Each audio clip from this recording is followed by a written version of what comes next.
Everyone in this town used to say I was lucky. "Mrs. Sullivan, you are so blessed," they'd say, "to have a son who's a doctor, and one so dedicated to caring for his own mother." Yes, Ryan, my son, took care of my every need. He personally brought me my medicine, controlled my food, and gently isolated me from my friends out of concern for my health.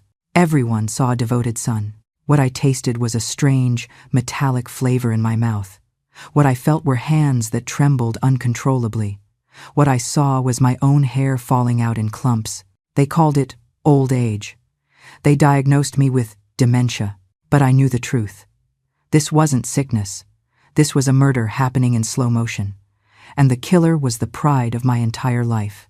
If you are listening from anywhere in the world, please leave a comment and subscribe, because some truths need to be spread, even if they shake your faith.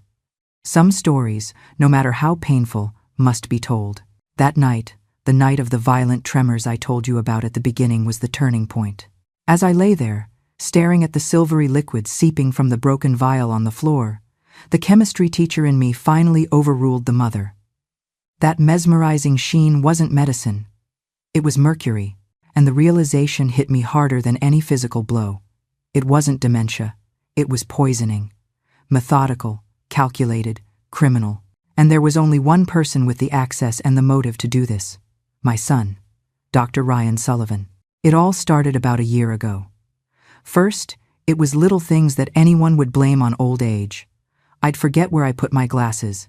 I'd drop a cup here, spill another there. I'd mess up the seasoning in the food me, who always had a perfect hand for salt. But soon, things got scarier. I forgot to go to an important birthday party. I got lost walking home from church, on a street I've known since I was a girl.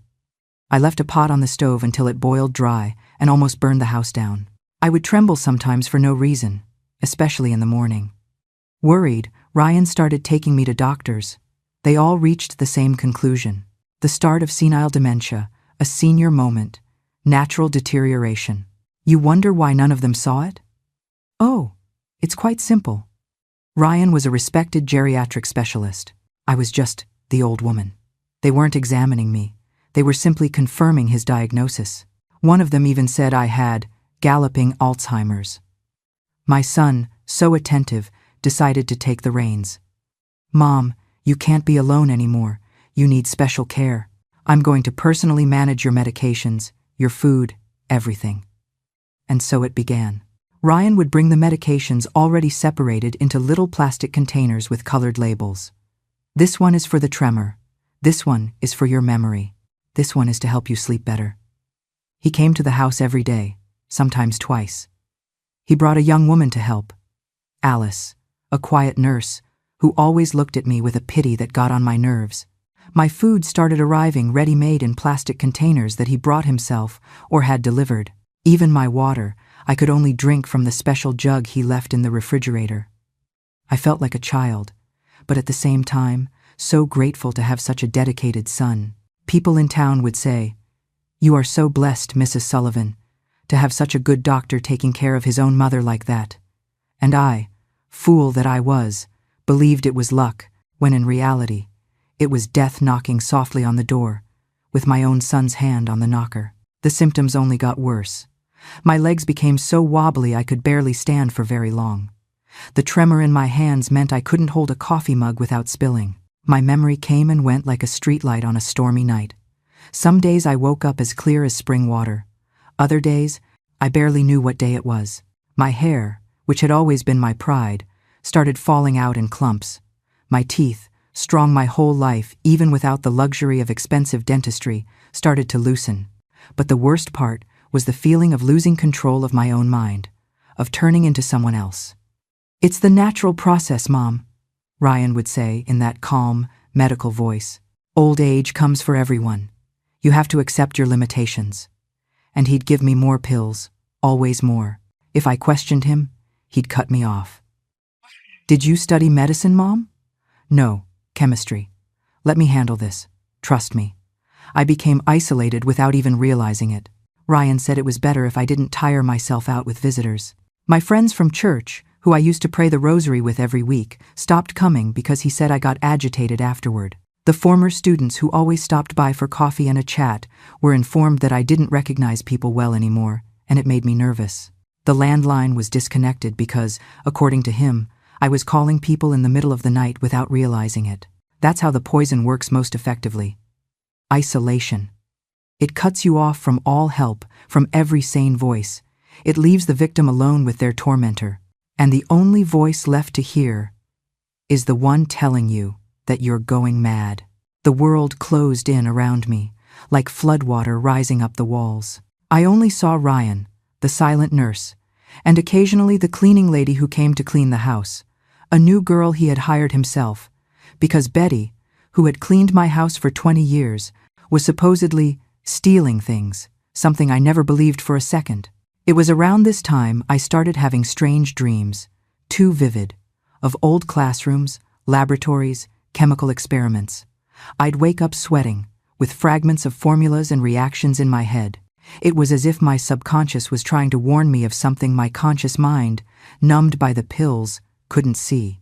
Until one day, cleaning out some old junk in the storage room, I found an old box with my teaching notebooks.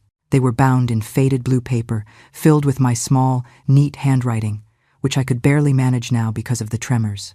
I sat right there on the dusty floor and started flipping through, lost in memories.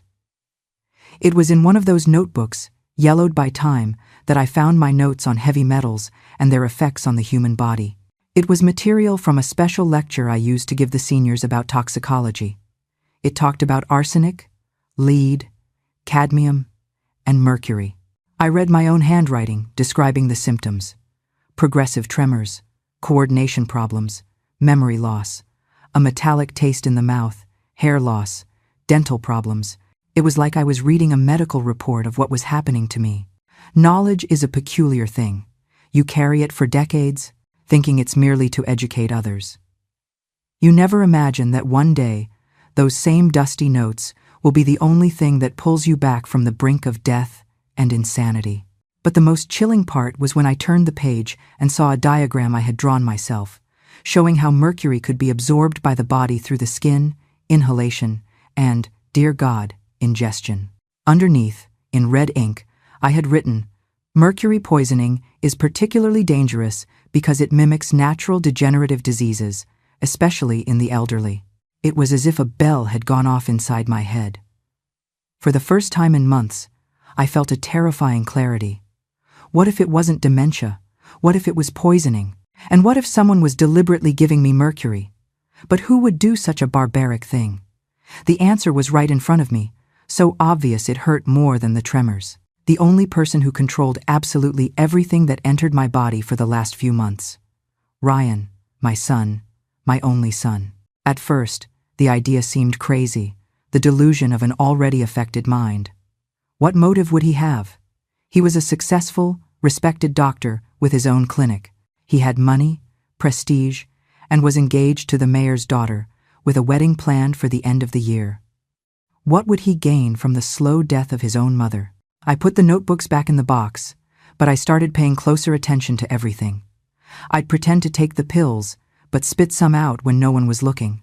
I managed to save samples of the contents of the vials, hiding them in a place only I knew, between the pages of an old Bible nobody ever touched.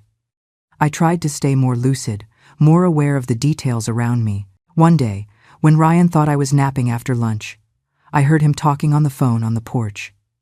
"I can't wait any longer, Ashley," he was saying to his fiancée. "The old woman problem." Those words echoed in my mind, colder than any winter wind. In that instant, I was no longer his mom. I was just a problem to be solved, a line item on an insurance policy. That was the moment I truly understood I had lost my son, long before the poison ever touched my lips. In that moment, I understood everything. The money. It's always the damned money. I wasn't rich, but I had enough to be considered comfortable, as they say here in the Midwest. My own house, large and well-located downtown, inherited from my husband. A reasonable savings account, built up over decades of hard work and simple living. A piece of land on the riverbanks that had become very valuable in recent years with the growth of tourism. And apparently, a life insurance policy I didn't even know I had, probably taken out by him in my name, forging my signature. For a man drowning in gambling debts and failed investments, desperate to keep up the appearance of a successful doctor, dating the daughter of a politician with his own ambitions of entering politics, his elderly mother, with her modest but significant resources, was worth more dead than alive. That night, the night of the violent tremors and the broken vial with the silvery liquid, was when all the pieces came together. It wasn't paranoia. It wasn't an old woman's delusion. It was the naked, raw truth, shining sinisterly on my bedroom floor, like the spilled mercury. My son was killing me slowly, methodically, using his medical knowledge to simulate dementia while poisoning me day after day. And the worst part was, it was working. Despite my suspicions in recent weeks, my body was too weak. The mercury had already accumulated to dangerous levels.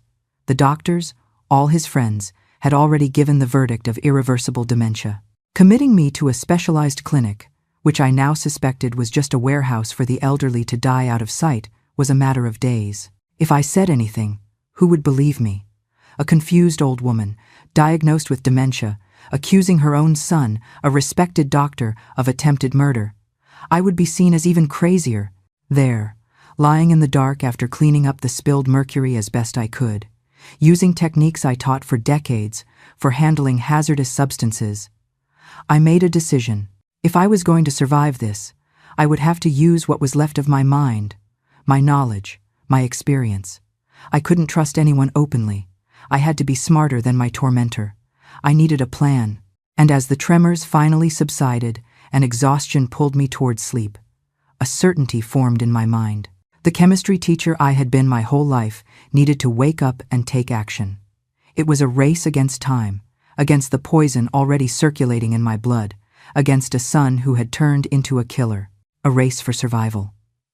That night, looking at the silvery liquid shining on the dark floor, the chemistry teacher inside me woke up after all these years, and I understood that I was being poisoned by my own son. But there, before I go straight to the end, I have to start this story at the very beginning of my life so you can understand how I ended up in that situation and, more importantly, how I managed to survive. You only understand the present when you know the past, as my late mother used to say.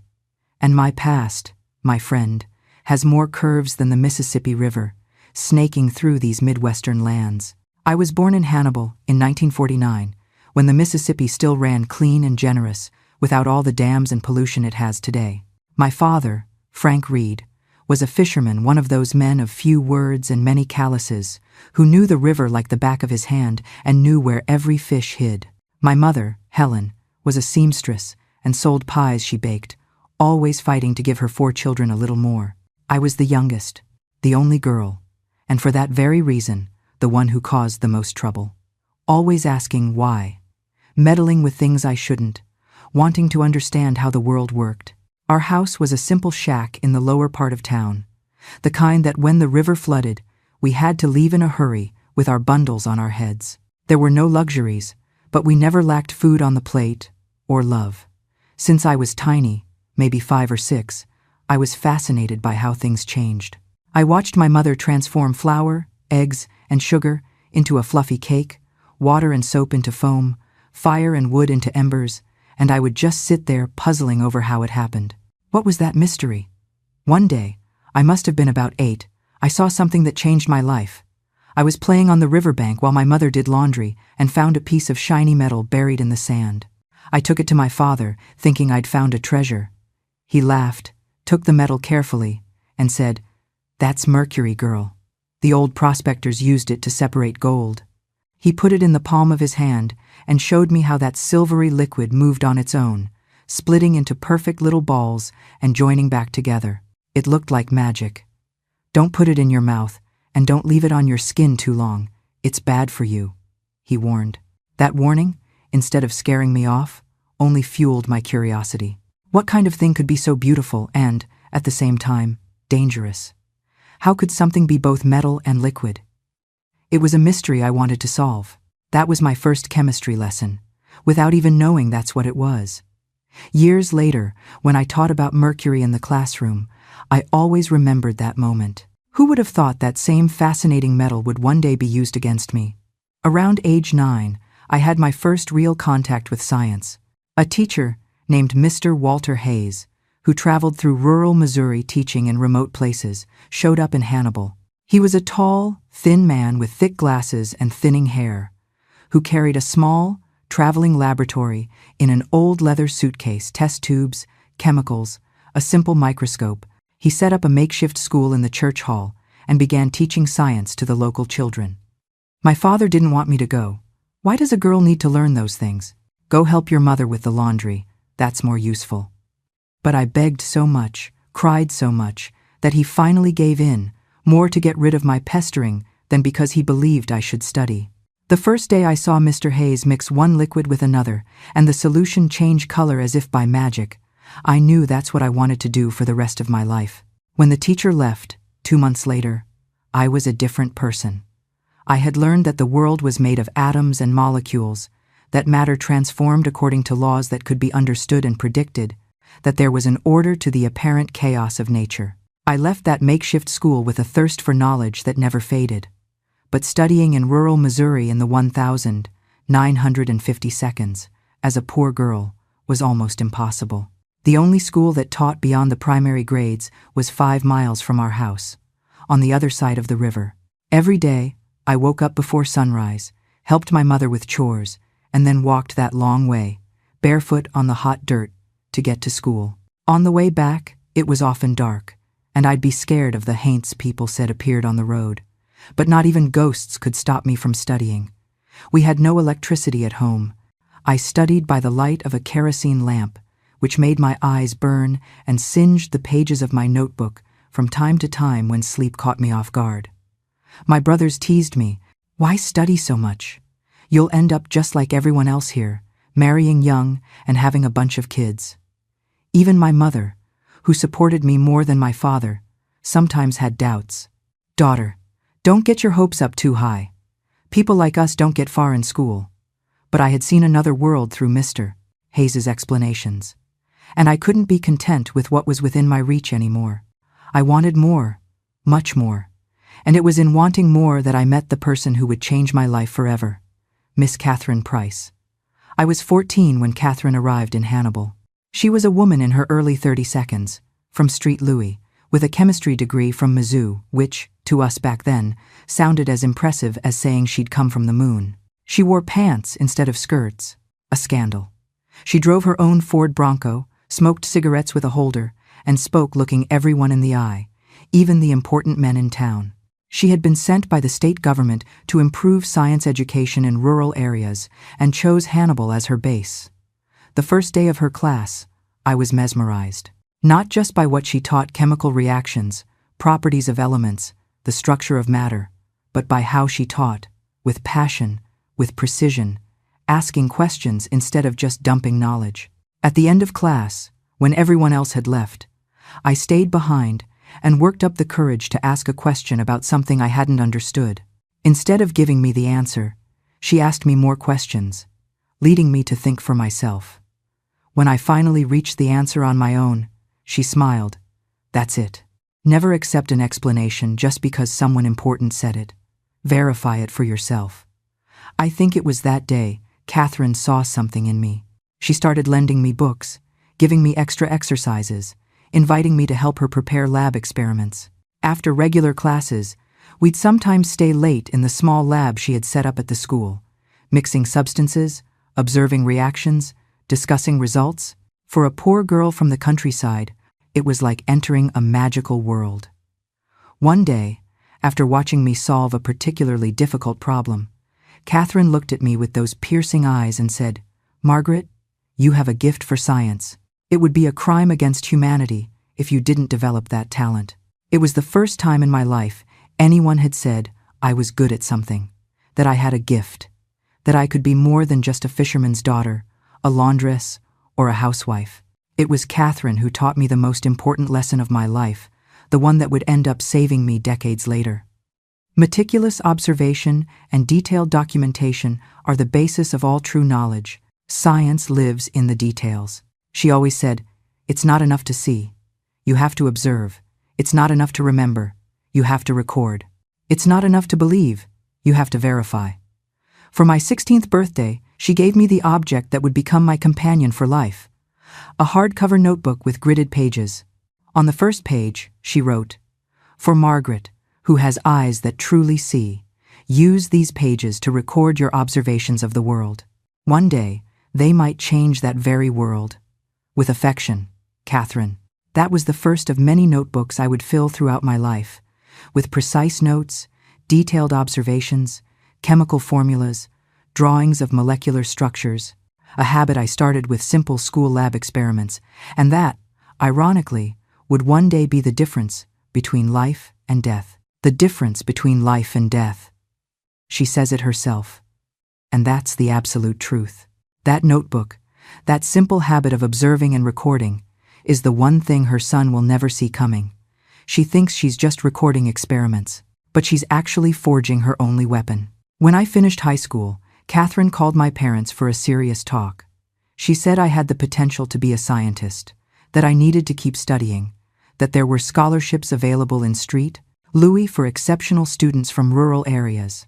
My father laughed in her face. "A scientist? A girl from the river? You're dreaming too big, ma'am." But Catherine was stubborn. Against all odds, she convinced my parents to let me take the entrance exams for a technical college in Street Louis. I studied like a woman possessed, sleeping only 4 hours a night for months. When the results came out, I had not only passed but had scored among the top 10 inches the state. The scholarship covered tuition and part of my housing, but not everything. My family, despite their hardship, scraped together every penny to send me to the city. I moved to Street Louis at 17, with a bundle of clothes, my notebooks, and more fear than courage. I lived in a cheap boarding house. I ate as little as possible to save money. I worked in the mornings as a janitor in one of the school's labs, which turned out to be a blessing, as I could use the equipment after hours. I studied in the afternoon and at night. Those were hard years, full of sacrifice, but every new discovery, every successful experiment, every formula that finally made sense, compensated for all the difficulties. After the technical program, I managed to get into the chemistry department at Mizzou. It was a huge culture shock. Me, a simple girl from the countryside, with a heavy accent, mended clothes, studying alongside young men and women from the city who had traveled abroad, who spoke other languages, who had never had to worry about what they'd eat the next day. But the moment I stepped into the lab, those differences disappeared. There, what mattered was knowledge, precision, the ability to observe and analyze. And in that, thanks to Catherine, I was second to none. I graduated with distinction in 1972. People offered me jobs in big companies, in labs in the city, even a chance for a master's degree abroad. But my heart belonged to Hannibal. I wanted to go back, to teach, to show the young people there, especially the girls, that it was possible to dream bigger, to go further. I wanted to be for them what Catherine had been for me. I returned to my city as the first science teacher with a university degree. The reception was mixed. Some saw me with admiration. The poor girl who left, studied, and came back a doctor. Others with suspicion. What does this single woman think she's doing? Trying to teach complicated things to kids who just need to learn the basics to work in the fields or on the river. I set up a modest lab in the municipal school, using much of my own salary. Since I didn't have money for expensive equipment, I developed a teaching method based on what was locally available. I used local plants to teach about acids and bases, minerals from the river to talk about chemical composition, cooking processes to demonstrate transformations of matter. Instead of just transmitting information, I encouraged students to observe the world around them with scientific eyes, to ask questions, to seek answers on their own. It was during this time that I began to specialize in toxicology, particularly in heavy metals. It wasn't a random choice. Mining along the Mississippi and its tributaries was in full swing, and I saw the effects of mercury contamination firsthand. Fishermen with unexplained tremors, children with neurological problems, animals dying mysteriously. I started to study, to test the water, to document cases. I gave lectures in the riverside communities about the dangers of mercury and other metals. I taught safe techniques for handling toxic substances. I warned about the symptoms of poisoning. Ironic, isn't it? I spent decades of my life studying and teaching about the dangers of mercury, only to become a victim of it at the hands of my own son. But I didn't have a son back then. I was single, completely dedicated to teaching and research, with little time or interest in relationships. The townspeople had already labeled me a spinster, and I didn't care one bit. I was happy with my students, my experiments, my notebooks. Until, at 38, I met David Sullivan. He arrived in Hannibal as the new doctor at the health clinic, coming from Chicago. A serious, quiet man, also middle-aged, a widower, with no children. We started meeting because of my work with the victims of heavy metal contamination. I would identify suspected cases. He would make the official diagnoses and treatments. Gradually, the professional meetings turned into dinners, the dinners into walks, the walks into a relationship that took me completely by surprise. We got married after a year of dating. It wasn't a marriage of overwhelming passion. I think we were past that age, but one of companionship, mutual respect, and shared goals. He understood my dedication to science and teaching. I respected his medical calling. We had stimulating conversations about the boundaries between chemistry and medicine, about how to improve public health in the region, about the challenges of educating and caring for an underserved population. Soon after the wedding, we started trying to have a child. I thought it would be easy, despite my age. My mother had 4 children without any effort. My sisters were also as fertile as the river valley. But the months went by, then years, and nothing. We did tests, treatments, tried medications, and even some folk remedies that the old women in town recommended. In desperation, the scientist gives way to the woman raised in folk culture. When we had practically given up, the miracle happened. At 42, I got pregnant. It was a high-risk pregnancy, with almost total bed rest in the last few months, but it was worth every minute of worry. Ryan was born healthy, perfect, the most beautiful baby these lands had ever seen, at least to my dazzled mother's eyes. Being an only child, arriving after so much waiting at an age when many women are already grandmothers, Ryan received all the love we had stored up during years of frustrated attempts. David was a devoted father. I was an overprotective mother to the extreme. Maybe we overdid it with the attention, the care, the praise. Maybe we created the root of the problem without realizing it, by making our son believe he was special, that the world owed him something, that everything should come easily. I don't know. To this day, I wonder where we went wrong. At what point the sweet boy we raised began to transform into the monster who would try to kill me decades later. When Ryan was 12, tragedy struck our home. David was returning from a house call in a distant rural community when his car veered off the road and rolled several times down an embankment. He died instantly, alone on that dirt road, with no chance of help. My world collapsed. Not only had I lost my companion, my life partner, but now I was a 4-year-old widow with a preteen son to raise alone. It was the hardest period of my life up to that point. Ryan, devastated by the loss of his father, became rebellious, a problem at school, distant at home. I divided myself between the job I couldn't quit. It was our only source of income, and the attempts to be both mother and father to a boy who seemed to blame me for David's death, as if I had any power over life's accidents. Even with all the financial difficulties after David's death, I made sure to provide the best possible education for Ryan. I gave extra classes, did consulting work for local businesses, saved on everything I could, often skipping meals, wearing mended clothes, postponing my own medical treatments, all to pay for private school, books, extracurricular activities. I wanted him to have all the opportunities I had to fight so hard to get. Ryan was smart, extremely smart. He had an impressive aptitude for the sciences, especially biology. From an early age, he showed an interest in medicine, perhaps influenced by the father he barely got to know. When he told me, at 15, that he wanted to be a doctor, I felt a mixture of pride and nostalgia. "You'll heal the human body," I told him. While I've always taught how to understand matter, it seemed like a perfect continuation, an indirect tribute to his father, a promising future. When it was time for college applications, Ryan got into several universities, including the University of Chicago. It was too big a dream to deny, even knowing the costs would be astronomical for a public school teacher from rural Missouri. I sold the only piece of land we had as a nest egg, his father's inheritance, to guarantee the start of his studies. For the rest, I worked more and more. I borrowed from friends. I did the impossible and the unthinkable, so my son could become a doctor at one of the best universities in the country. During the 8 years of college and medical school, Ryan came to Hannibal less and less. At first, it was entire vacations, then just a few weeks. Finally, whirlwind visits of just a few days. I understood. The big city offered so many more opportunities, entertainment, connections. But I missed him, the boy I had raised with so much love. On the rare occasions he did visit, I noticed small changes that unsettled me.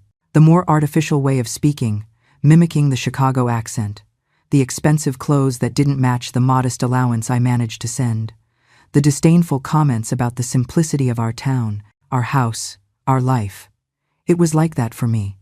The signs were all there, ever since college, the exaggerated ambition, not the healthy desire to grow, but that sick obsession with status and wealth, the emotional coldness that was developing, the ability to talk about terminal patients as cases, not as suffering people, the fixation on expensive brands, luxury cars, influential social circles, little lies he told, increasingly elaborate, about his important contacts in Chicago, about exclusive investment opportunities, about rich patients who adored him. I saw all this, and a small voice inside me sounded the alarm. But another, much louder voice said, "He's your son.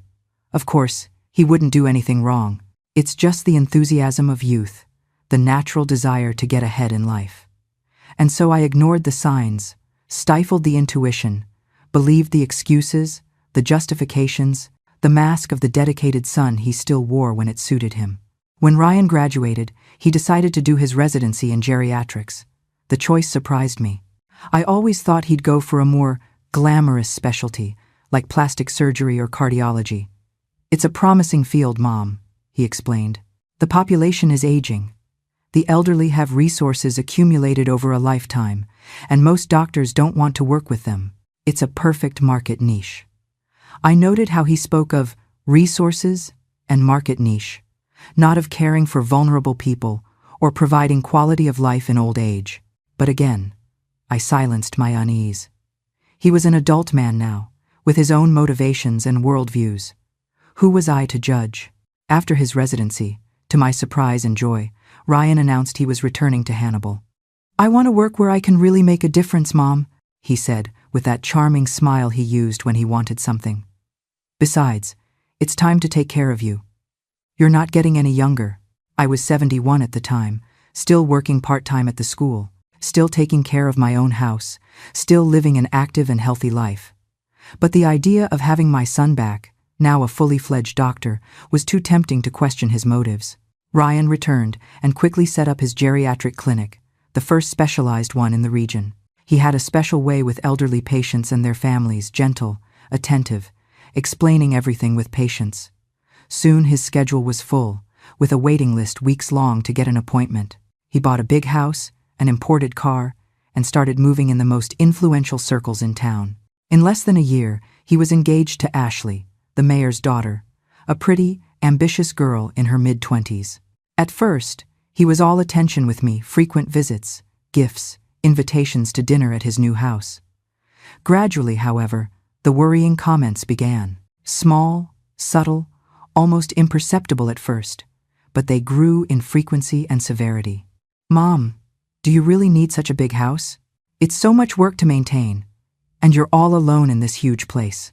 Those savings of yours in a savings account are losing value, you know? Inflation eats everything. We could invest it better. I have some contacts that guarantee a much higher return. You should retire already. Enjoy life. Why keep teaching at your age? You've already contributed so much, you deserve to rest." The most disturbing were the comments he made when he thought I wasn't listening or wouldn't understand the meaning. Once, during a Sunday lunch with some doctor friends, I heard him say in the backyard, "The biggest problem with the healthcare system is these expensive treatments for terminal elderly patients. They spend a fortune to prolong lives by a few months that no longer have quality. All that money goes to useless treatments when it could stay with the family, be invested, generate real wealth. Another time, on a call he thought I couldn't hear. These locked-up inheritances are a serious problem. The money just sits in the hands of old people who don't know how to manage it. Meanwhile, we, who could do something productive with it, have to wait decades sometimes.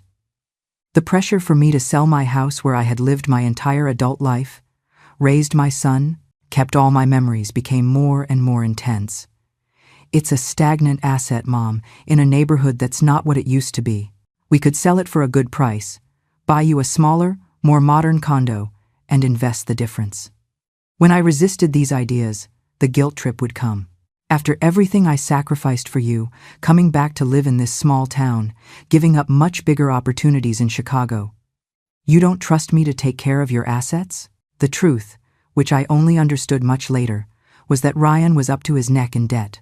The luxurious lifestyle he maintained, the house, the car, the trips, the expensive gifts for his fiancée, the dinners at fine restaurants, was incompatible with the income of a newly established doctor in rural Missouri. He had made risky investments that went wrong, taken out loans from loan sharks, bet on get-rich-quick schemes that ended in fraud.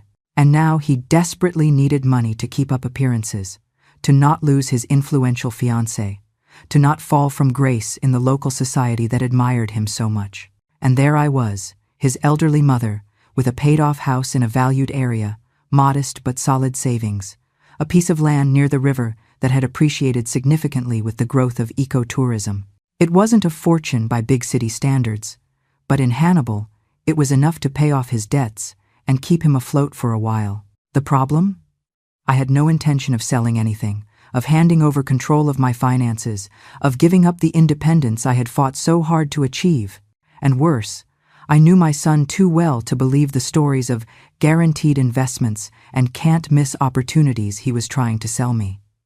That's when Ryan started to change tactics. Persuasion didn't work. The guilt trips failed. So now, the son will stop asking for her assets and start taking her competence. This is where the story turns dark. You'll want to hear what he does next. If he couldn't convince me to hand over my assets voluntarily, he would find another way. And what way more effective than making everyone believe I was losing my mental capacity, that I could no longer make decisions for myself, that I needed a legal guardian to manage my affairs? And what guardian more natural than my only son, a respected doctor, specializing in geriatrics, who sacrificed so much by returning to the countryside to care for his elderly mother. The plan was perfect, subtle, gradual, almost impossible to detect. Except for one detail, he underestimated the chemistry teacher I had become, the meticulous observer Catherine had trained me to be. The woman who had spent decades documenting the effects of heavy metals on the human body. He underestimated his own mother. As I said, Ryan returned to Hannibal and set up the first specialized geriatric clinic in the region. At first, it seemed like everything had worked out. My son, a doctor, returning to his roots to care for the elderly of our land. His clinic was in an old 2-story building that he completely renovated, with a ramp at the entrance, handrails everywhere, a waiting room with special chairs.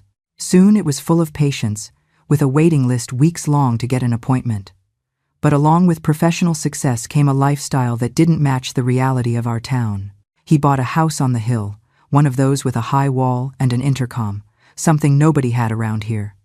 He drove a big, imported sedan that turned heads on every corner. Clothes only from designer brands, an expensive watch on his wrist, shoes that shined brighter than the midday sun. In Hannibal, where most people live on minimum wage, Social Security, and small business income, Ryan flaunted wealth like a doctor from the big city. People commented. Of course, some admired him, dreaming that their own children could get where my Ryan got. Others were suspicious. Where did so much money come from to support all that luxury? A doctor makes good money, but not that much, especially not in rural Missouri. I wondered too, but I kept my mouth shut. After all, my son was educated, an adult. He had the right to spend what he earned as he pleased. It was around this time that he started dating Ashley, daughter of Mayor Thompson, a pretty girl in her mid-20s, educated in Street Louis, the type who spoke with a certain sophistication. The dating soon turned into an engagement, with a huge party at the Hannibal Country Club. imported champagne, catering from Street Louis, a band from the city, an ostentation the town had never seen.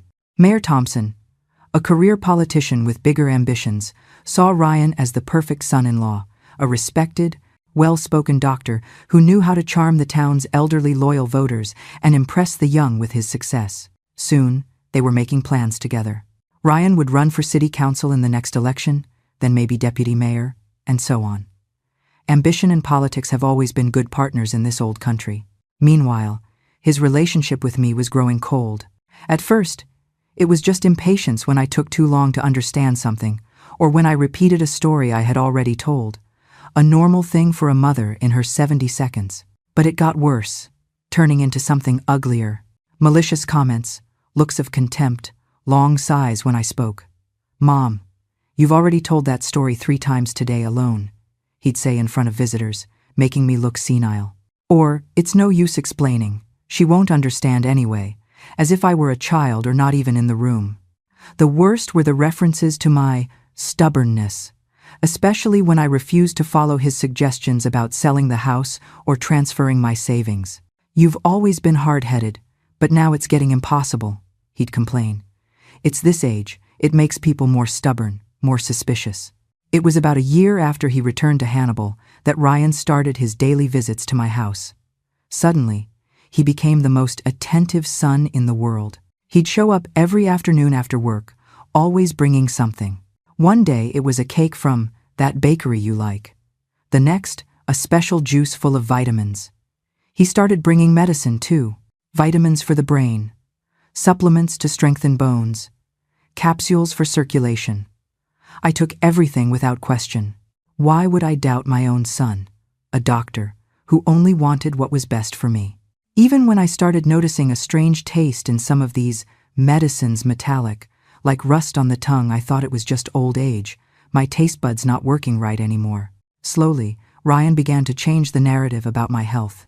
If before I was stubborn and difficult, now I started hearing more serious things. "I'm worried about my mother's memory," he'd tell friends we met on the street. "The other day, she left the stove on and almost caused a fire." It had never happened, but who would doubt a doctor's word? Once, taking a pie to a neighbor for her birthday, I overheard Ryan talking to her in the yard. "Mrs. Miller, I need to ask you a favor. If you see my mom looking disoriented on the street, call me immediately. She's been going out alone when she shouldn't, and I'm afraid she'll get lost. The tests aren't encouraging, you know, early onset dementia, but she refuses to accept her limitations." I stood there paralyzed, pie in hand. What tests? What dementia? Ryan had never mentioned any of this to me. I walked into the room pretending I hadn't heard, handed over the pie, made an excuse, and left. I went home with my head spinning. Something was very wrong, but I still couldn't put the pieces together. As these accidental conversations multiplied, always with Ryan talking about my supposed mental decline to other people when he thought I wasn't listening, the medicines also increased. Now he brought colorful pill organizers with compartments separated by day and time. "This blue one is for your heart, this white one for blood pressure, this yellow one for memory, this clear one to help you sleep." That's when the real symptoms began. Small tremors in my hands, almost imperceptible at first. A dizzy spell here and there. Forgetfulness I'd never experienced before. Not remembering the name of a former student I ran into at the supermarket. Losing track of the day of the week. Forgetting where I put my house keys. Nothing catastrophic, things that happen to any elderly person. But they seemed to confirm what Ryan was saying around town about my mental state. One night, after eating a soup he had brought, I got so sick I thought I was going to die. Vomiting, shaking, a cold sweat, blurred vision. Ryan happened to show up. I later understood he had calculated exactly when the symptoms would be strongest and played the part of the dedicated doctor. He took my blood pressure, gave me something to calm me down, and said he needed to take me to the hospital. It was the first of many emergency trips to the hospital where he worked. There, his colleagues always reached the same conclusion. Signs of progressive dementia, possible Alzheimer's or Parkinson's. Nothing definitive, but very concerning. None of them ever considered heavy metal poisoning. Why would they? The patient was the mother of a respected colleague, a specialist in exactly these kinds of diseases. If he said it was dementia, who would question him? That's when the isolation began in earnest.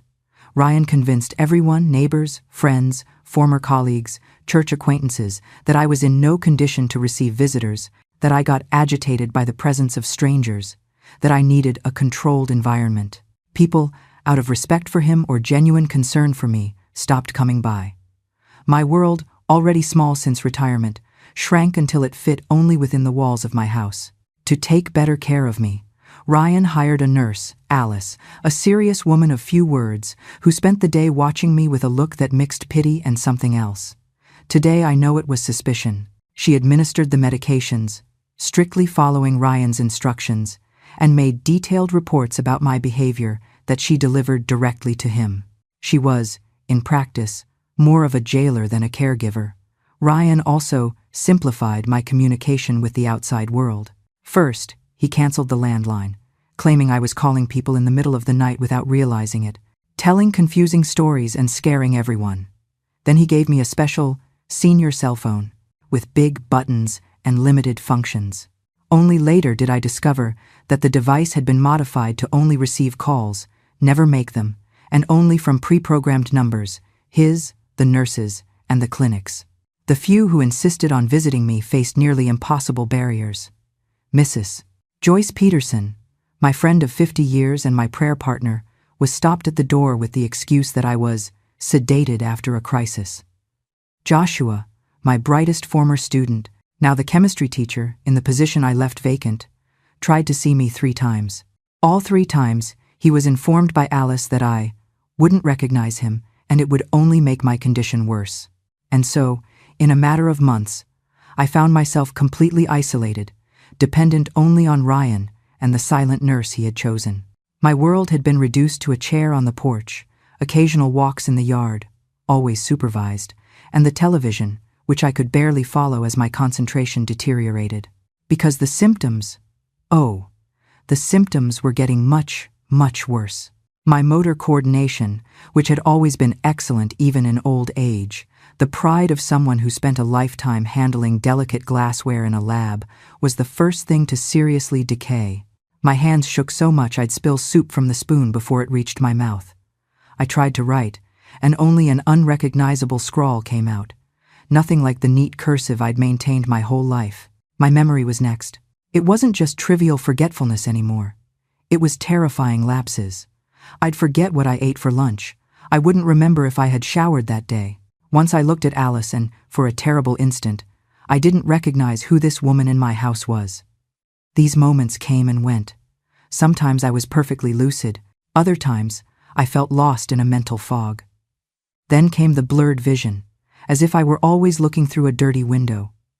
The constant headaches, hammering at my temples. The persistent metallic taste in my mouth that no mints or brushing could remove. My hair, which even in my 70 seconds was still thick, began to fall out in clumps. I'd find whole hanks of it on the pillow in the morning, in the shower drain after bathing. In my moments of lucidity, which were becoming rarer and shorter, I tried to understand what was happening. There was something deeply wrong, something beyond natural aging, or even common diseases of old age. It felt as if my body was being attacked from within, systematically destroyed by some invisible force. Ryan took me to medical appointments regularly, always with his friends and colleagues.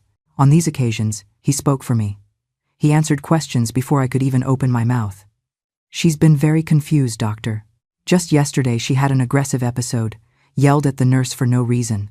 Her short-term memory is practically gone." And I, with my tongue heavy from the pills he gave me before we left the house, could barely protest. The doctors would examine me superficially, ask a few basic orientation questions. What day is it? Who is the president? Exchange significant glances with Ryan, and invariably conclude, symptoms consistent with senile dementia. Will adjust the medication and monitor. No one, at any point, considered running toxicology tests or looking for non-neurological causes for my symptoms. Why would they? The diagnosis had already been given by the son, a doctor, a specialist in exactly this subject. To question it would be almost a professional offense. It was on one of those days of mental fog that fate, or perhaps divine providence, gave me a lifeline. Ryan had left to handle an emergency at the clinic. Alice was in the kitchen preparing lunch. I was sitting in the living room with a blanket on my legs. Even in the Missouri heat. Another strange symptom, constant cold, staring at the bookshelves without really seeing them. Suddenly, like a lightning bolt cutting through the mist, I had a moment of absolute clarity. My eyes focused on a specific book on the shelf, my old copy of Advanced Toxicology, which I used to prepare lectures. Something about that faded blue cover called to me like a lighthouse in a storm. With immense effort, I got up on my unstable feet and went to the shelf. I grabbed the book with trembling hands, praying Alice wouldn't appear to stop me. She didn't like me messing with things, unsupervised. I opened it to a random page and almost fell over from the shock. There, underlined by my own hand decades ago, was a paragraph on mercury poisoning, and the symptoms listed were exactly what I had been experiencing for the past few months. Tremors, lack of coordination, memory problems, metallic taste, hair loss, blurred vision, a feeling of cold even in a warm environment. Everything was there, described in precise scientific detail, in a list that seemed to have been made by observing my own decline. The final piece of the puzzle clicked into place when I turned the page and read about the methods of administering the poison. Small, consistent doses, usually in food or drink, producing a gradual deterioration that can easily be mistaken for neurological diseases, especially in the elderly. I closed the book and hid it under the sofa cushion when I heard Alice returning. But that moment of discovery had lit a spark of lucidity and determination that the mercury had not yet managed to extinguish. I was being systematically, deliberately poisoned, and there was only one person with the access, knowledge, and motive to do it: my son. My suspicion was confirmed on the worst night of my confinement. I woke up in the middle of the night with a tremor so violent I thought the bed was shaking in an earthquake. It was only when I turned on the lamp that I understood. The earthquake was me. Writhing in bed, I tried to reach the phone on the nightstand. My uncontrolled hand struck the very pills that Ryan had left organized. The bottles scattered, shattering on the floor.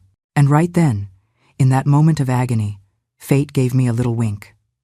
Under the weak light of the lamp, I saw a strange liquid seeping from one of the broken vials.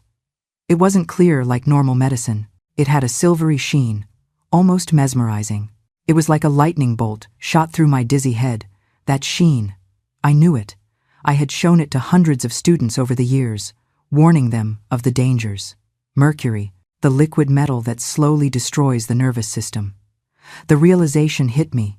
It wasn't dementia. It was poisoning. In the following days, even with my mind still clouded by the poison, I began to observe patterns. The tremors and mental confusion got significantly worse after I took certain specific supplements, especially the clear capsules that Ryan brought personally, not the ones that came in pre-packaged boxes from the pharmacy. The soup he made a point of bringing every Wednesday always left me feeling particularly ill the next morning. The water in the special jug had that peculiar metallic taste that I now recognized. I needed proof. I needed help. But I was practically a prisoner in my own home, watched 24 hours a day, with no means of communication with the outside world, and my credibility completely destroyed by the stories Ryan had been spreading about my dementia. It was then that I found, by pure chance, another unexpected ally: my old notebooks. I was in the attic, where Alice had allowed me to go to look for a photo album, one of the few activities she considered harmless for my condition. Rummaging through dusty boxes, I found dozens of hardcover notebooks where I had meticulously recorded experiments, observations, and research over 4 decades as a teacher and amateur researcher. I picked up an especially old one with a faded cover and yellowed pages. Inside, beside scientific notes, I found something I had completely forgotten: a code. A form of ciphered writing I had developed in my youth to record observations of experiments I didn't want other teachers to copy. It was a simple letter substitution system, nothing sophisticated, but one that nobody could decipher without the key, which was engraved only in my memory. There, sitting on the dusty attic floor, I had an idea. If I couldn't trust anyone, if I couldn't communicate freely, at least I could document.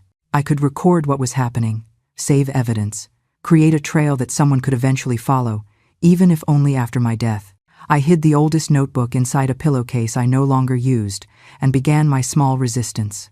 In my moments of lucidity, which usually came early in the morning, before the first dose of medicine, or when I managed to pretend to swallow the pills but actually hid them in my cheek to spit out later, I noted dates, symptoms, medication times, reactions, all in my old code, which would look like the incoherent ramblings of a senile mind to anyone who found it. I also started collecting samples. I saved a little of the liquid from each. Special medicine, a few drops of the weekly soup, a spoonful of the fortifying vitamin. I hid everything in unlikely places. Inside a bar of soap I had made at a science fair decades ago, in the false bottom of a handkerchief drawer, in a secret compartment of an old sewing box, places only I knew, that were part of my personal history. Meanwhile, to buy time and avoid suspicion, I pretended I was getting worse faster than I actually was. I exaggerated the tremors when Ryan or Alice were watching. I pretended not to recognize occasional visitors he allowed, usually friends of his or his future mother-in-law, who came more to confirm my deplorable state than out of genuine concern. I asked repetitive questions, feigned confusion about dates and places. The more incapacitated I seemed, the less vigilant they became. The final piece of the puzzle came on a Sunday, when Ryan had taken me to his house for lunch. A rare event, probably to show his fiancée and future father-in-law what a dedicated son he was, caring for his demented mother. While everyone was on the patio having coffee, I pretended I needed to use the restroom. On the way back, I got confused and accidentally walked into Ryan's office. There, in the desk drawer, I opened with trembling hands. Some things didn't need faking. The mercury had already caused real damage. I found 2 documents that confirmed my worst suspicions. A life insurance policy in my name with Ryan as the sole beneficiary for the amount of $500,000 taken out only 6 months prior, and a folder filled with collection notices for unpaid loans, letters from loan sharks threatening consequences, and notifications of credit cards canceled for non-payment. The insurance policy was the plan. These debts are the motive. Ryan isn't just cruel, he's desperate. A desperate man is capable of anything, as Mrs. Sullivan is about to find out. My son was drowning in debt and had bet on my death as the solution. A natural death from causes consistent with advanced age, which wouldn't raise suspicions and would guarantee the insurance payout. Meanwhile, he was already preparing the ground to take control of my assets through a legal guardianship process. The papers for that were also there, already filled out, just waiting for the right moment to be filed with the court. I went back to the bathroom, splashed water on my face, and composed myself enough to return to the patio without raising suspicion. But now I knew, without a shadow of a doubt, that I was in a race against time, against the poison already circulating in my blood, against the son who had turned into a murderer, and against a system that was all geared up to believe him instead of me. That very evening, I overheard, or perhaps it was planned for me to overhear, a conversation between Ryan and Ashley on my own porch. He had brought me back and stayed to chat with his fiancée while I was supposedly already asleep. "I can't take this situation anymore," he said, his voice impatient. "The old woman is taking too long to go. The doctors said that with this condition and at her age, it was a matter of weeks, a few months at most. It's been almost 8 months, and she's still there, stubbornly breathing." "Calm down, honey," Ashley replied in that syrupy voice. "It will be resolved soon, and then we'll have the insurance money to plan our dream wedding, pay off your debts, and still have some left over for Daddy's campaign." "I can't wait much longer," he insisted.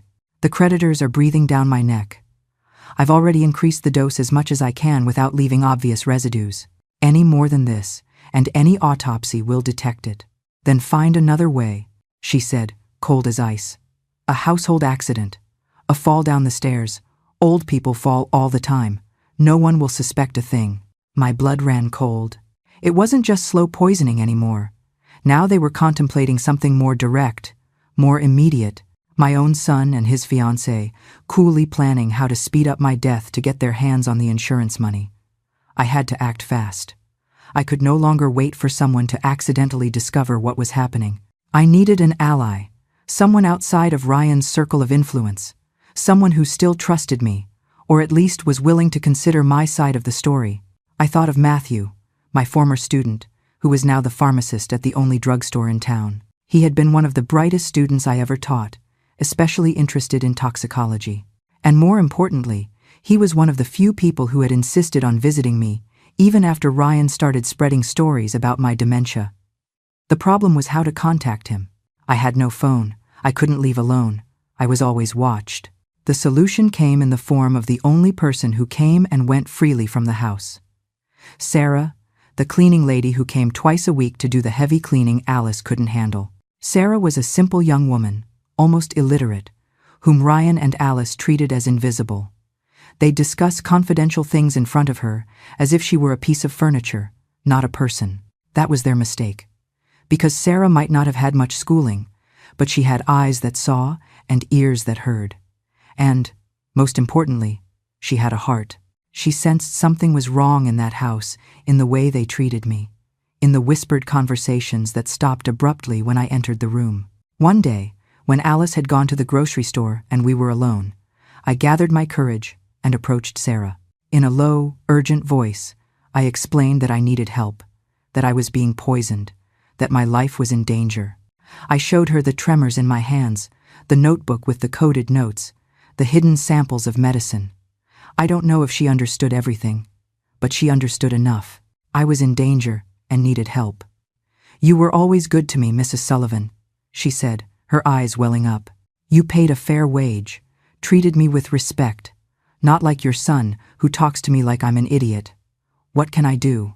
I gave her the note, folded so small it fit in her palm. My hand trembled so violently I could barely let it go. "Sarah," I whispered, my voice cracking, "they will say I am crazy. They will fire you. You could be in danger." She closed her hand around the note and, for the first time, she didn't look away. Her eyes, which I had always seen as timid, were now steady. "Mrs. Sullivan," she said, her voice quiet but fierce, "my own grandmother was put in a home by her children. They said she was confused. We lost her. I am not letting them do that to you." In a house full of enemies, the one person they never noticed just became her lifeline. This is the turning point. The teacher is about to gather her allies. You don't want to miss this part. In that moment, she wasn't just Sarah the cleaner. She was the first ray of light I had seen in a year. The first person who saw me times, and not the senile old woman Ryan had created. She carried out the mission with a discretion that surprised me. She brought notes hidden in the lining of her uniform, carried away samples of the suspicious medicines, and relayed instructions on how I should proceed to minimize the poison's absorption while we looked for a solution. It was Matthew who confirmed, through clandestine tests done after hours at the pharmacy, that there was indeed mercury in the special supplements Ryan was giving me. He also managed to contact a toxicologist in Colombia, who advised on how to proceed to document the case in a way that would be accepted as evidence. Meanwhile, I continued my performance. To Ryan and Alice's eyes, I was getting worse and worse, more confused, weaker, more dependent. In reality, following the toxicologist's advice, via Matthew, I was taking natural chelating agents that Sarah brought hidden to help my body eliminate the mercury and replacing the poisoned medicines with harmless placebos whenever possible. It was an absurd, almost unbelievable situation. Me, a 6-year-old retired teacher, having to act like a spy in my own home, deceiving my own son, who was trying to kill me slowly. If it wasn't so tragic, it would be comical. While I gathered evidence and planned my defense, my health was genuinely deteriorating. As much as I tried to avoid the poisoning by swapping pills and refusing suspicious foods, I already had too much mercury accumulated in my system. I reached the most critical point of my life. I could barely get out of bed without help, my legs weak as reeds in a flood, the tremors so strong I couldn't even hold a glass of water. Matthew, my ex-student pharmacist, who had become my guardian angel in all this, managed to analyze the samples I'd collected. The results were terrifying. Mercury levels far above what any accidental contamination could explain. "Professor," he told me, through notes Sarah brought hidden in her apron, "this is deliberate poisoning. There is no other explanation. The levels are too high to be accidental." It was around this time, when I was practically bedridden, that Ryan took the step I had been dreading. He initiated the legal guardianship proceedings. I heard him talking to the lawyer in the living room, thinking I was asleep. I had learned to feign deep sleep, to overhear what they said when they thought I wasn't listening. The process is simple. The lawyer, a Mr. Davis, who had a reputation in town for solving any problem for a price, explained. With the medical reports we already have, the signatures of 3 specialists confirming the advanced dementia, and your testimony as the only son and a doctor, the guardianship will be granted in a matter of weeks. Judge Reynolds is sympathetic to these family cases. And after? Ryan asked, with that anxious voice I had learned to recognize when he talked about money. After, you, as the legal guardian, will have full power to manage her assets. You can sell property, make investments, move accounts, all in her best interest, of course. The lawyer gave a complicit little laugh that turned my stomach. And the commitment? Ryan insisted. With the guardianship, it's much easier. You can have her committed to a specialized clinic, even against her will. It will be considered a necessary measure for the patient's well-being. I know an excellent one in Colombia. Discreet. They don't ask many questions. I understood then that the plan had changed. Ryan was no longer willing to wait for the mercury to do its full work. He wanted to declare me legally incompetent, lock me up somewhere no one knew me, where he could continue poisoning me without the inconvenience of having to pretend to be a dedicated son, without the risk of someone in town noticing something strange. My time was running out. I had to act, and fast. I asked Sarah to bring all my old notebooks from the attic, especially the ones that talked about heavy metals and detoxification. At first, she hesitated, afraid Alice would catch her. But I finally convinced her. Girl, I said with all sincerity, if you don't bring them, I am going to die. It's as simple as that. When I finally had the notebooks, I took advantage of a day when Ryan had traveled to Colombia, probably to finalize details at the clinic, where he planned to bury me alive, to review everything I had studied and taught about mercury over 4 decades. I was weak, but the adrenaline of desperation kept me focused. In one of the oldest notebooks, from when I took a course on advanced toxicology in St. Louis in the 80 seconds, I found what I was looking for: detoxification protocols for heavy metals. There were detailed notes on chelators, substances that bind to metals in the blood, helping the body eliminate them. Some were controlled drugs, impossible to get without a prescription. But there were also natural alternatives, less potent, but still effective, especially for chronic exposure like mine. I then developed a meticulous plan based on the chemical principles I knew so well. I would need help, a lot of help. But for the first time in months, I felt a spark of hope. The chemistry that had been my passion my whole life would now be my salvation. Through Sarah, I sent precise instructions to Matthew, a list of natural chelating substances I would need, procedures for preparing placebos identical to the pills Ryan gave me, and a detailed detoxification schedule. It wouldn't be fast or easy, but it was possible, as long as I had enough time before the forced commitment. Matthew's answer came the next day, hidden inside a box of crackers that Sarah brought as if it were a gift from her. I'm gathering everything. You are not alone. Trust me. What I didn't expect was that Matthew would do much more than just follow my instructions. In a matter of days, he mobilized a true clandestine support network. Former students of mine, scattered across various professions in town. Lisa, a nurse at the regional hospital, who had been my student 20 years ago. Peter, who had become a biology teacher and kept an amateur lab in his house. Even Detective Scott, a former student no one thought would amount to much, but who had become a police detective after a long struggle. This network operated in the shadows, exchanging information, collecting evidence, analyzing samples, all without Ryan or his allies suspecting a thing. Messages were passed in simple codes through unsuspecting intermediaries. A neighbor bringing a pie. The yeast didn't rise properly, meant the results had come back positive for mercury. A propane delivery guy commenting on the weather, "It's going to rain today," was code for, "We have new evidence." Sarah, whom Ryan and Alice believed was almost illiterate, she had difficulty reading, but was far from incapable, as they assumed, became the most important messenger in this network. Her simple appearance and the way her superiors underestimated her made her the perfect spy. Ryan would say things in front of her that he would never have said if he knew that every word was being mentally recorded and later relayed. Mrs. Ruth Jenkins, my 82-year-old neighbor, whom Ryan treated as if she were a senile, harmless old woman, had eagle eyes and sharp ears. From her window, she logged who entered and left my house, times, suspicious packages, conversations she could overhear when they spoke loudly in the yard. Everything went into a little notebook that she gave to her granddaughter every week, another former student of mine, who was now a teacher at the same school where I taught for decades. Peter, the biology teacher, turned his home lab into a clandestine analysis center. With basic equipment, he could detect the presence of mercury in the samples we collected, not with the precision of a professional lab, but enough to confirm it wasn't my paranoia. The contamination was real, deliberate, and systematic. While this network was working, I began my own detoxification process. Matthew sent, disguised in regular vitamin bottles, capsules containing natural chelating agents, chlorella, cilantro, garlic, turmeric, and other herbs known to help the body eliminate heavy metals. It wasn't as effective as a proper hospital treatment, but it was what we could do under the circumstances. At the same time, I started replacing the poisoned pills with placebos.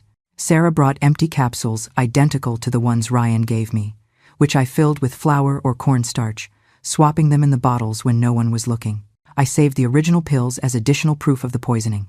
The homemade detoxification was a slow and unpleasant process. It had side effects, nausea, even worse headaches, cold sweats that sometimes left me feeling as bad as the mercury itself. But slowly, I began to feel small improvements. Longer moments of mental clarity, slightly less intense tremors, my vision clearing up a bit. I had to hide this improvement, of course. I continued to feign confusion, extreme weakness, even occasional incontinence.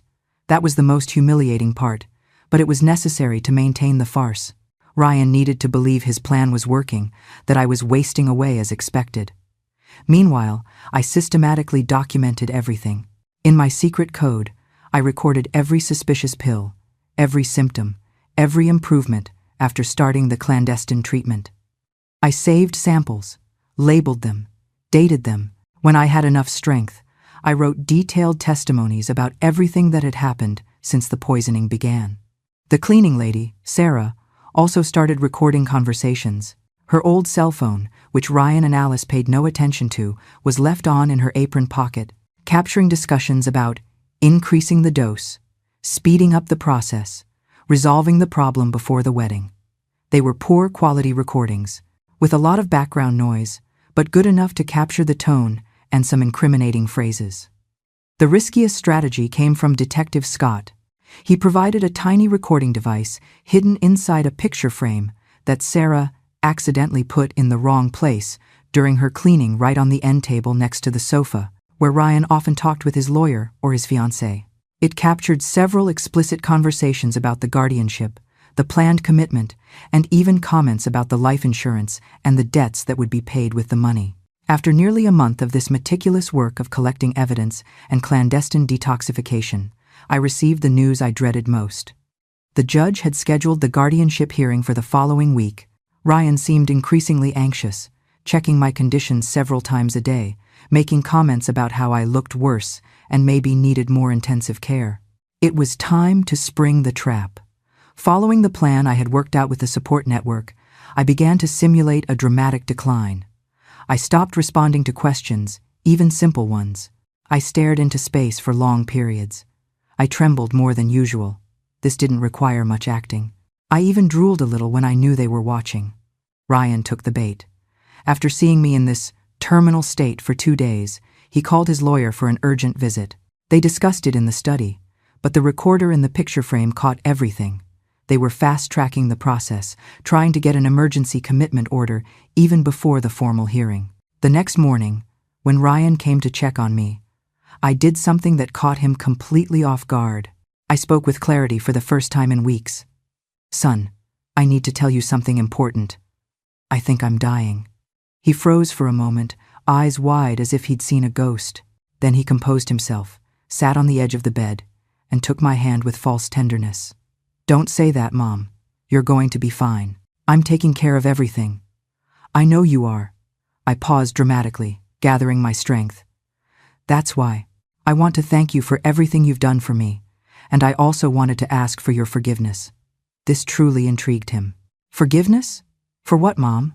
For not being a better mother. For pushing you so hard. For keeping a secret from you for all these years. I saw the interest light up in his eyes. You could practically hear the gears turning in his head. Was there hidden money? A property he didn't know about? An unmentioned inheritance? What secret, Mom? His syrupy voice could barely disguise the greed. It's too heavy to carry alone.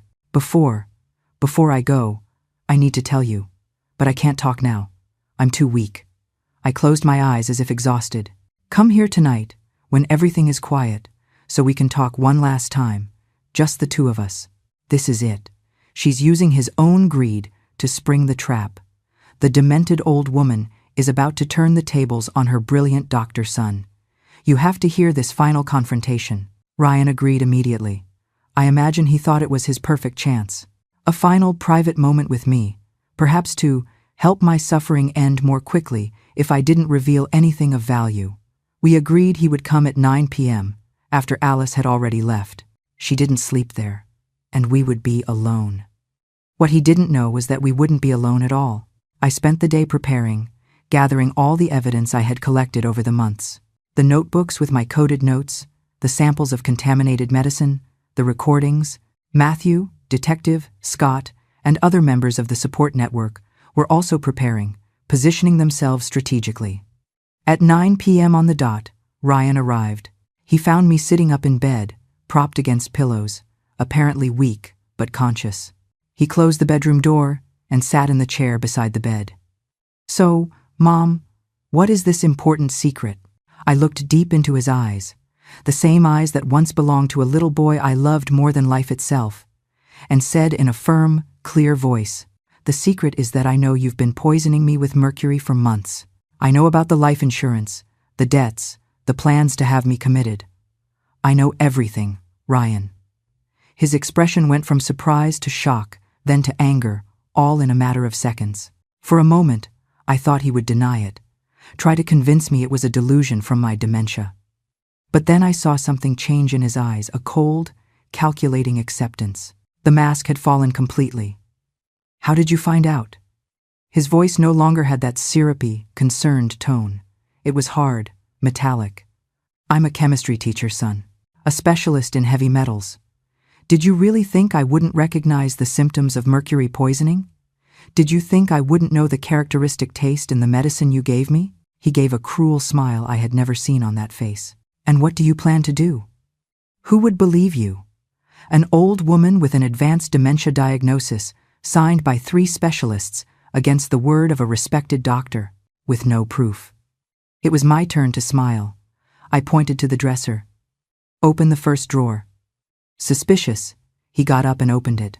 Inside, organized meticulously, were all the original medicine vials, with dates, samples of the contents, separated into makeshift test tubes, and the notebooks with my notes. This proves nothing, he said. But I noticed a slight tremor in his voice. Anyone can put anything in a vial and say it came from me. Second drawer. In it were copies of the lab reports Matthew and Peter had managed to get, confirming the presence of mercury in the samples. They wouldn't be admissible in court, as they didn't come from an official lab, but they were convincing enough to shake his confidence. It could have been accidental contamination, he tried, less confident now. That river has always had mercury from the old mining operations. Third drawer. Ryan opened it and found the small recorder Detective Scott had provided. I pressed the play button. His own voice filled the room, crystal clear. I can't wait much longer. The creditors are breathing down my neck. I've already increased the dose as much as I can, without leaving obvious residues. Followed by Ashley's voice. Then find another way. A household accident. A fall down the stairs. Old people fall all the time. He turned pale, shutting off the recorder violently. You wretched old woman. You think this will go anywhere? I'll destroy all of this right now.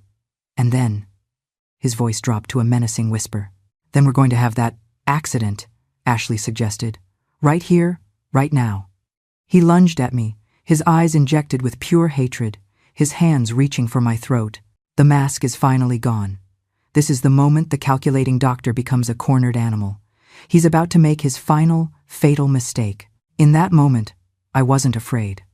I just felt pity. The son I cherished, the boy I had raised, was gone. The creature standing before me was just a stranger, a monster backed into a corner. "I'll give you the accident you've been waiting for." I didn't scream. I didn't flinch. All the fear had been burned out of me by the poison and the grief. I just looked at him. My son, this stranger. "Go ahead, Ryan," I said, my voice quiet, but it stopped him cold. "Do it. Show me the monster you've become. But know this. They're already listening." He froze, his hands inches from my neck. "What?" "The recorder, Ryan. It's not just in the drawer. It's live. Detective Scott has been listening to this entire conversation." I nodded toward the small digital clock on my nightstand, its simple red numbers hiding a microphone. His face went from rage to a sick, pale white. The realization. It wasn't just that he was caught. It was that times had caught him. The chemistry teacher. His senile mother. At that exact moment, as if summoned by my words, the bedroom door flew open. Detective Scott entered, followed by 2 police officers. "Dr. Ryan Sullivan," Detective Scott said formally. "You are under arrest." People think that was the end. It wasn't. It was merely the end of one kind of pain and the beginning of another, much deeper one. How can you possibly feel victorious when you've just had to destroy what was left of your family simply to survive? The scene that followed was chaotic. Ryan tried to deny everything, then tried to flee. Finally, he tried to assault Detective Scott. He was subdued, handcuffed, and dragged out, all while screaming that I was crazy, that it was all a conspiracy, that he had proof of my dementia. That same night, with search warrants obtained thanks to the recordings and preliminary evidence, the police found far more at his house and clinic than we expected. Pure mercury hidden in a false compartment in his desk, detailed notes on dosages and expected symptoms, forged documents with my mimicked signature, and most shocking of all, records of other elderly patients who had presented symptoms similar to mine, all with substantial life insurance policies, and Ryan as their primary physician. The bomb exploded in our quiet little town. The respected doctor, engaged to the mayor's daughter, arrested for trying to kill his own mother for money. It was too big a scandal, even for Hannibal, which had seen its share of stories. Ashley vanished from town the next day, taking whatever she could carry. Mayor Thompson denied any knowledge of the plan, although the recordings suggested otherwise.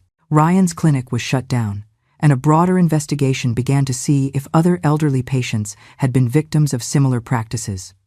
I was taken to the regional hospital, where I finally received proper treatment for the detoxification. The doctors were stunned at how effective my homemade treatment had been. I had managed to significantly reduce the mercury levels in my blood with improvised methods based on solid scientific knowledge and decades of experience. The legal process was long and painful. I had to relive the entire traumatic experience in detailed testimonies. I faced aggressive defense attorneys who tried to use the false dementia diagnoses, the ones Ryan himself had fabricated against me. I had to listen to my son, my only son, deny everything, call me crazy, and try to convince the jury it was all the imagining of a senile mind. But the evidence was too overwhelming. The recordings, the contaminated samples, now analyzed by official state labs, the testimonies from dozens of witnesses who had observed Ryan's gradual transformation from dedicated son to cruel manipulator, the records of other patients with similar symptoms, the forgeries, the life insurance policy he had taken out in my name without my knowledge. After a 6-month trial, the verdict came.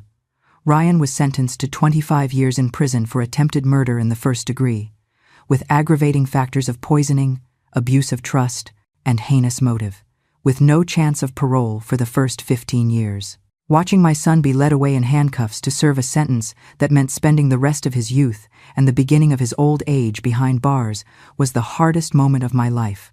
Harder than the poisoning, harder than the fight for survival, harder than anything I had ever been through. He was the fruit of my womb, the boy I had rocked in my arms, the child for whom I had sacrificed everything, the young man in whom I had placed all my hopes. And now he was a criminal, a monster who had coolly calculated my death, who had poisoned me day after day while smiling and pretending to care for me. The months after the trial, they didn't feel like a victory. They felt hollow. The poison was leaving my body, but the betrayal had sunk into my bones. Worse than the metallic taste of the mercury was the bitter taste of truth. My son, my only child, the boy I had rocked to sleep, had looked me in the eyes every day while measuring out my death in drops. I spent weeks just staring at the walls of my new home. I had to sell the old one. The memories were toxic, and asking, why? Not just, why did he do it? But why did I survive? I wasn't just healing my body. I was trying to find a reason to have a body to heal. The anger came first, a raging fire that made me want to burn every memory of him. Then came the grief, a cold, empty ocean so deep I thought I would drown in it. I had to mourn a son who was still alive. Healing wasn't a single moment. It was a decision I had to make every single morning, the decision to get out of bed, the decision to forgive, not him, not yet, but to forgive times myself, times for not seeing it, for being a fool, as I'd called myself. I had to learn that his cruelty was not my failure as a mother. It was his failure as a human being. The process of completely detoxifying from the mercury was slow and painful. I spent almost 2 months in the regional hospital receiving intensive treatment. The doctors shook their heads, impressed not only by the amount of poison in my system, but by the fact that I had survived and maintained enough lucidity to mount a plan and collect evidence. "You are a scientific miracle, ma'am," the neurologist handling my case would say. And I always replied, "It's not a miracle, doctor. It's knowledge. Knowledge and a whole lot of old-fashioned stubbornness." The hospital treatment was aggressive, powerful, intravenous chelators that left my body sore and nauseous, but were necessary to break the bonds the mercury had formed with the proteins in my tissues and allow my kidneys to flush the metal out. IV drips, vitamins, physical therapy, occupational therapy, to regain the fine motor skills in my hands, and every week, new tests to see if the levels were dropping. When I was finally discharged, I still wasn't the same. I never would be again. Mercury leaves permanent marks when it reaches certain levels in the body. I was left with a slight tremor in my hands, which appears mainly when I'm tired or nervous. Every now and then, I get stuck in the middle of a sentence, searching for a word I know, but that slips away like a fish through my fingers. My motor coordination never fully returned to what it was. I have to concentrate more to do delicate work, like sewing or writing by hand. But considering what could have happened, death or permanent, severe brain damage, these lingering effects are a small price to pay. And more important than the physical recovery was regaining my independence. I moved back into my own house, not the same one where it all happened. I sold that one as soon as I could. It held too many memories. I regained control of my life, my finances, my decisions. The hardest part was the grief. Not the conventional grief for the loss of a son to prison, although that was painful too, but the deeper, more complex grief for the realization that I had lost my son long before, perhaps without ever noticing. I lost him to greed, to coldness, to that moral void that allowed him to poison his own mother day after day, watch her waste away, and still continue. In the darkest nights, I would ask myself when it happened. As a boy? A teenager? An adult? Was it something that was always there? A character flaw I failed to see? Or did it develop slowly, like a silent disease that only shows symptoms when it's already too advanced? And the question that tormented me most, was it my fault? Did I go wrong in his upbringing? Did I spoil him too much? Demand too little? Or did I simply not see the warning signs that, looking back, seemed so obvious? These questions have no easy answers. Maybe they never will. But slowly, I learned to live with them, to accept that I may never fully understand what happened, and that perhaps it's not possible to understand certain human choices. The worst part of the grief was accepting that the son I knew or thought I knew never really existed. He was a persona, a mask that Ryan wore when it was convenient. The real Ryan was a stranger to me, someone I never truly knew, despite having carried him in my womb, nursed him, raised him. But as the saying goes here in the Midwest, you can't cry over spilled milk. I couldn't stay stuck in the past, ruminating on unanswerable questions, drowning in guilt and sorrow. I needed to find a meaning to move forward, a reason to get out of bed every morning, a purpose that justified having survived when everything indicated I should have died. And so, amidst the pain and recovery, I began to transform my personal tragedy into something bigger than myself. The idea came one afternoon when Matthew, my former student pharmacist who had been so crucial to my salvation, came to visit me with disturbing news. Another suspected case of elderly poisoning had appeared in a neighboring town. An 80-year-old woman with neurological symptoms similar to mine. A nephew as the sole heir. A hasty diagnosis of dementia. "How can we identify these cases before it's too late?" he asked, genuinely distressed. "How do we know when it's a natural disease and when it's a crime?" It was as if a light bulb went on in my head, and that's the moment, isn't it? The moment the survivor becomes the advocate. Mrs. Sullivan is about to turn her very specific, painful knowledge into a shield for countless others. Keep listening, because this chemistry teacher's greatest lesson is about to begin. I had been through it. I had survived.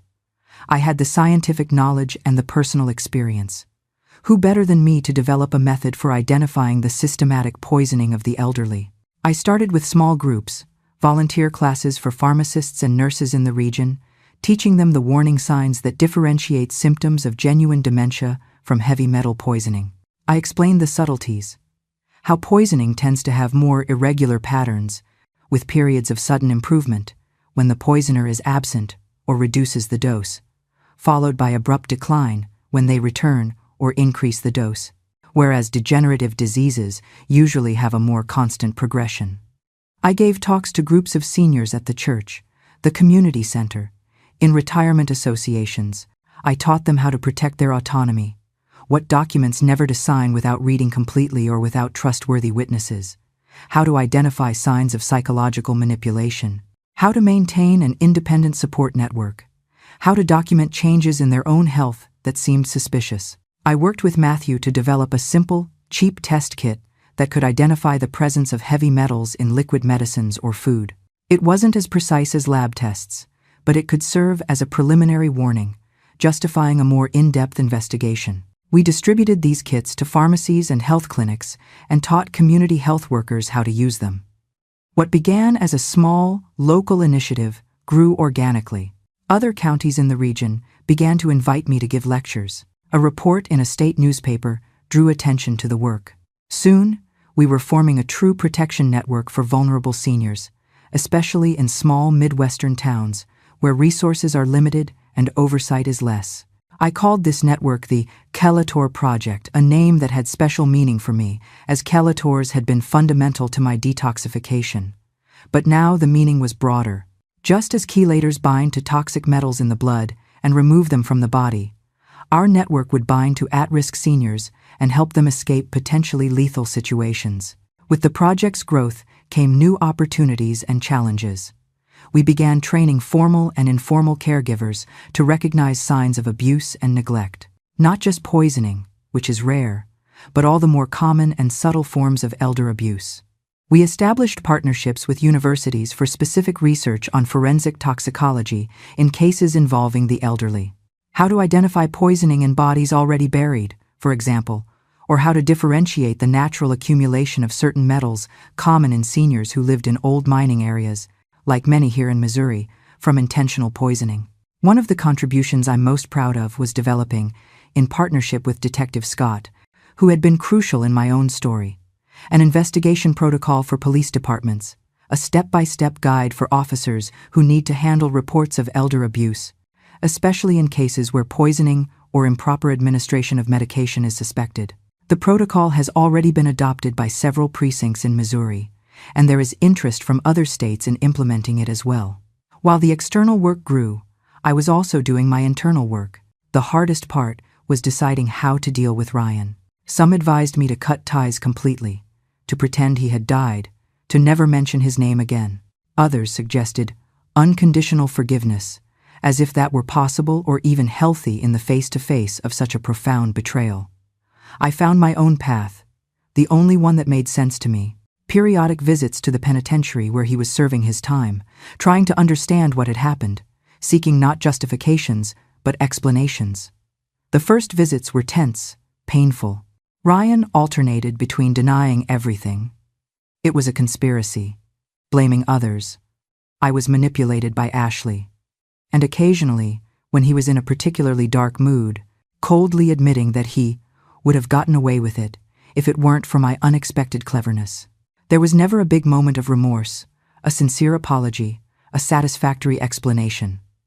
But over time, in small fragments of conversation, I began to piece things together: the financial pressure, the spiraling debt, the fear of losing the status he had built, the emotional coldness he developed as a defense mechanism in the medical profession, the influence of Ashley and her father, the gradual detachment he felt from me and everything I represented. Simplicity, honesty, hard work without glamour. It didn't justify anything, but it helped form a more complete picture. And it allowed me to see Ryan not as a one-dimensional monster, but as a deeply flawed human being who made terrible, unforgivable choices, but human choices nonetheless. This wasn't to diminish his guilt or lessen the deserved punishment, but so that I could find some peace amidst the chaos. Slowly, I came to accept that I had done what needed to be done, despite the immense pain.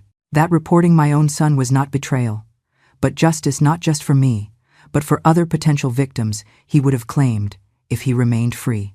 That true motherly love doesn't mean closing your eyes to evil, but facing the truth, no matter how painful. Parallel to this internal process of acceptance, I was rebuilding my social life. Many friendships that had been cut off during the poisoning period were resumed with renewed strength. My former students, especially those who formed the network that saved me, became almost an adopted family.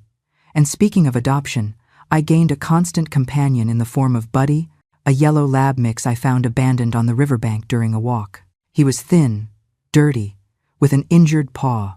I took him home just until I could find him an owner, as I told myself. But of course, I ended up being that owner. He follows me everywhere, sleeps at the foot of my bed, and has a sixth sense for knowing when I'm having a bad day, when the memories of the past weigh too heavily. As the work with the Collator project grew and my recovery progressed, I began to extract lessons from that terrible experience. Lessons that I share in every lecture, every training session, every conversation with worried seniors or well-intentioned family members. The first and most important: knowledge is power, especially in old age. The science I taught my whole life is what saved me when I needed it most. I often say, it wasn't luck, it wasn't chance. It was the knowledge accumulated over decades that allowed me to identify what was happening, create a plan, and execute it, even under the most adverse circumstances. Another crucial lesson: knowledge doesn't get old or expire. Sometimes it just lies dormant, waiting. Those lectures on toxicology I gave decades ago, the meticulous notes I took in seemingly forgotten notebooks, the secret code I developed in my youth, all of it seemed irrelevant to my life as a retired teacher until the moment it became literally vital. I often tell the seniors who attend my talks, don't let anyone convince you that your knowledge is obsolete or worthless.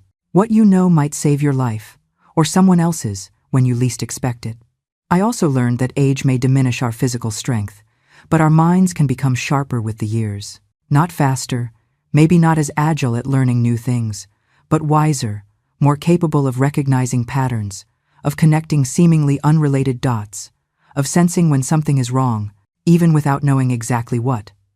An old person's intuition isn't superstition, it's condensed experience, I like to say. And finally, the lesson that always ends my lectures: never underestimate an old teacher. We know more than we let on. Ryan made that fatal mistake. He saw only a frail, easily manipulated elderly woman, when in reality he was dealing with a mind trained for decades in meticulous observation, precise documentation, and careful analysis.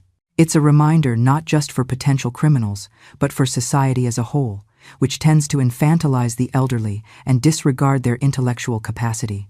Today, at 76, I continue to live independently in Hannibal, in the new house I bought after selling the old one, which held too many memories, both good and terrible. It's a smaller house, easier to maintain, with a spacious yard where I grow not only flowers but also some of the medicinal herbs that aided in my detoxification. Buddy, my faithful dog, keeps me company and ensures there's no shortage of noise and movement in the house after so much imposed silence. In addition to the ongoing work with the Kelator project, I'm writing a book documenting my experience and methods, not to position myself as a victim or a hero, but to leave a detailed record that can help others, both potential victims and professionals who work with the elderly. A practical guide to self-defense for the golden years, based not on abstract theories, but on lived experience and solid scientific knowledge. The work on elder protection has gained national recognition in recent years. I've been invited to speak at geriatrics conferences, participate in public hearings on policies for seniors, and contribute my experience to the development of new healthcare protocols. It's strange, and a bit ironic, that such a painful personal tragedy has opened doors for work that now positively affects the lives of thousands of seniors across the country. I won't lie and say there aren't hard days. Mornings when I wake up and, for a second, forget everything that happened, expecting the phone to ring with Ryan on the other end, asking how I slept. There are nights when the nightmares return. The metallic taste in my mouth, the uncontrollable tremors, the feeling of being trapped in a body that no longer responds to commands. There are moments when I look at old photographs, Ryan as a child, smiling with missing teeth, hugging me and his father, and I wonder where that little boy went, at what moment he got lost. But there are also many new joys, a renewed purpose, a sense of making a real difference in the world, the gratitude for each extra day I'm given, which I very nearly didn't have, the freedom of someone who has faced the worst that can happen and survived, of someone who has nothing left to lose, and, for that very reason, can be more authentic, more direct, more truthful. As a saying from the Missouri Ozarks goes, which my father used to repeat, "He who has already crossed the flooded river isn't afraid of the creek." I've already faced the most dangerous flood I could imagine. Whatever comes next, I'm ready. Today, I sit on the porch, watching Sarah's little daughter, Lily, intently observing a dewdrop on a leaf, just as I was once fascinated by that drop of mercury long ago. "Grandma Margaret, why is it round?" she asks. I insist they call me Grandma. Beside her, her brother David carefully records his observations in a small notebook, exactly as I used to do. I may have lost the son I gave birth to, but I gained a family that actually values life. Ryan once used knowledge to conceal the truth, to destroy. Now, this new generation, my chosen family, uses that same curiosity to explore the world. History has repeated itself, but in a better way. The circle has finally closed, and I feel a complete sense of peace. Stories like this deserve to be shared. If you also believe in the power of truth, please subscribe to the channel to help me spread even more.